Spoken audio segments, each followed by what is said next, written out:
అందరికీ హాయ్ అండి. ఈ వీడియో ఏంటి అంటే నిజంగా చెప్పాలి అంటే ఇది మా ఇంట్లో ఒక పండగ లాంటిదండి. ఏంటనేది మీకు లాస్ట్లో చెప్తాను. ఈరోజైతే పసుపు కొడుతున్నామండి. పెళ్ళికి ముహూర్తాలు పెట్టుకున్న తర్వాత ఫస్ట్గా పసుపు కొట్టుకోవాలి కదా. పంతులు గారు చెప్పిన లగ్గం ప్రకారం మేమైతే ఈరోజు పసుపు కొట్టుకుంటున్నాము. ఈ వీడియోలో కనిపించే వాళ్ళందరూ మా తోటికోడళ్ళండి. మేమైతే 6 తోటికోడళ్ళము. మాది జాయింట్ ఫ్యామిలీ. ఈ గ్రీన్ శారీ ఉంది కదా, ఆవిడ మా పెద్దమ్మ.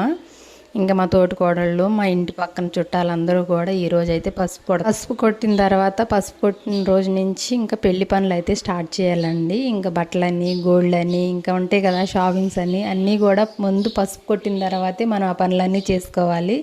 ఈరోజైతే మాకు 8:20 నిమిషాలకి ముహూర్తం ఇచ్చారు పంతులు గారు. ఆ టైం కల్లా మేమైతే పసుపు కొట్టేసుకున్నాము. పెళ్ళి మా బావగారు అమ్మాయిదండి. మన ఛానల్లో ఆల్రెడీ నేను ఒక షార్ట్ వీడియో కూడా అప్లోడ్ చేశాను. ఆ రోజు ఎంగేజ్మెంట్ అయితే ఇప్పుడైతే పెళ్లి పనులు స్టార్ట్ చేసామండి. ఇక నుంచి హడావుడి షాపింగ్ అనేది చాలా ఉంటుంది కదా. పెళ్ళి అంటే తెలిసిందే కదా, చాలా పనులు ఉంటాయి. ఇంకా మన వీడియోస్ ఎలా ఉన్నాయి అనేది చూసి మీరైతే తప్పకుండా కామెంట్ చేయండి.